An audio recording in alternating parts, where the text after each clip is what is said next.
how to apply for a tourist visa if you are unemployed and are not a student. That's what you're going to be talking about in today's video, and you want to stick up to the very end of the video so that you can learn more.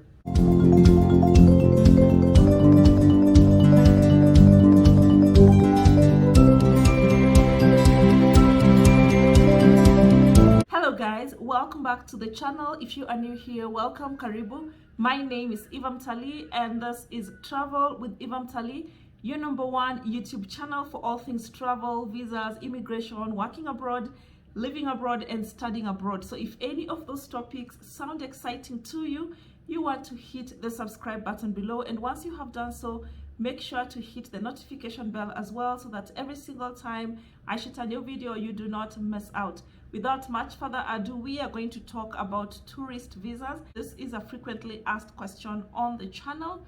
People who want to apply for tourist visas, doesn't matter if it's for Canada, US, Australia, Schengen, whatever country, and they are currently unemployed. So how do you go about that situation? Can you even get a visa if you are unemployed and you're not even a student?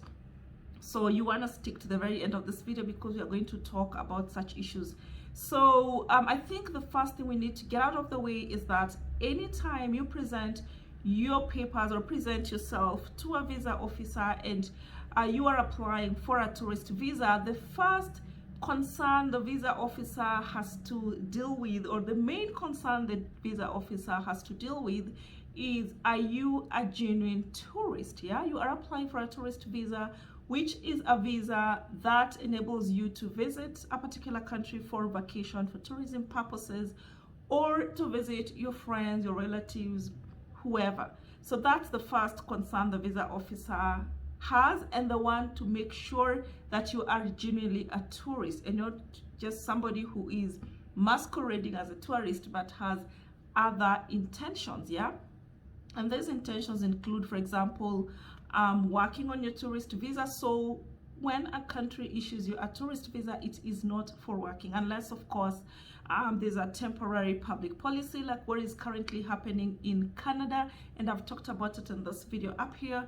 Currently, if you are on a tourist visa, you can actually legally work in Canada as long as you get the necessary work permits, and that is something that a lot of people are currently taking advantage of, this temporary policy that is in effect for now until March 2022.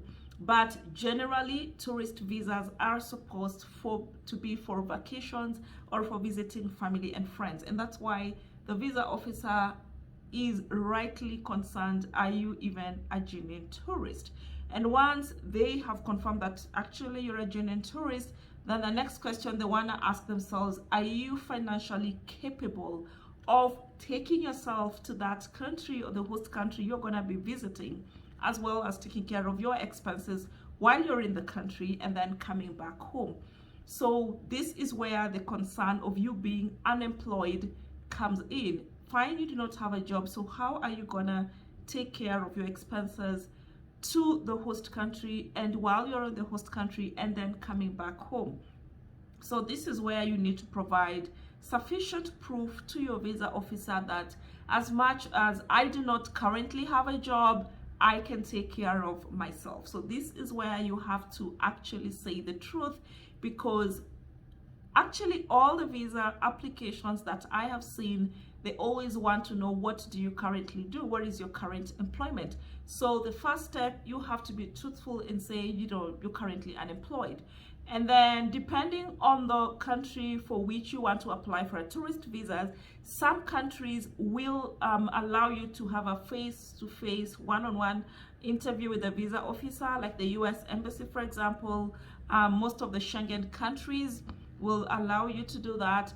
But in a case like the Canadian embassy, you do not get a chance to have a face-to-face conversation with the visa officer, and this is where your cover letter comes in. So if you are applying for a tourist visa in a country that does not allow you to visit the embassy and explain your situation, make sure in your cover letter you mention why you're currently unemployed and why you want to visit that particular country as a tourist. So for example, you can mention, I have always wanted to travel to Canada, but I've always been held up at my workplace, but this now I am on a 1-year sabbatical, or I am currently in between jobs and I feel like it's the best time for me to visit Canada, for example. Or you can say that I am planning to go back to school in the coming, I don't know, 6 months, and I just thought that it would be a better time for me to use this time I am in between the jobs and school to visit the country for tourism. Yeah. And then of course, if you don't have a job, as I already mentioned, it raises several red flags. How are you gonna afford your trip if you don't have a job? And if you have no job to go back to, what is the guarantee that you're gonna come back to your home country once your visa expires? Do you have anything else to go back to? So in terms of the first question, how can you afford to go back to your job? So this is where your hotel bookings come handy. So if, let's say, you wanna go to Toronto for, I don't know, a week, then you need to have a detailed itinerary of what you're gonna be doing during that 1 week. You need to have your hotels booked. You need to have your return flights paid for example. And then of course, you need to have sufficient funds in your bank statement for how you're gonna take care of yourself while you're in the host country. And the reason why the embassies are very particular about this is because they do not want to give you permission to visit their country and then you're gonna be a burden to the taxpayer, like on things like health and the like, for which you haven't contributed to. So it just makes sense for them to want to make sure that you can actually take care of yourself while you're in the country. And to the next question, what do you have to come back to if you don't have a job? So this is whereby your assets come handy. Do you have like a car? Do you have a family? Do you have a spouse? Do you have kids and stuff like that that will tie you to your home country and ensure that you want to come back? And of course, these are not foolproof. One thing I know, if somebody even owns the whole of Nairobi and they want to stay in the US, they are gonna stay anyway.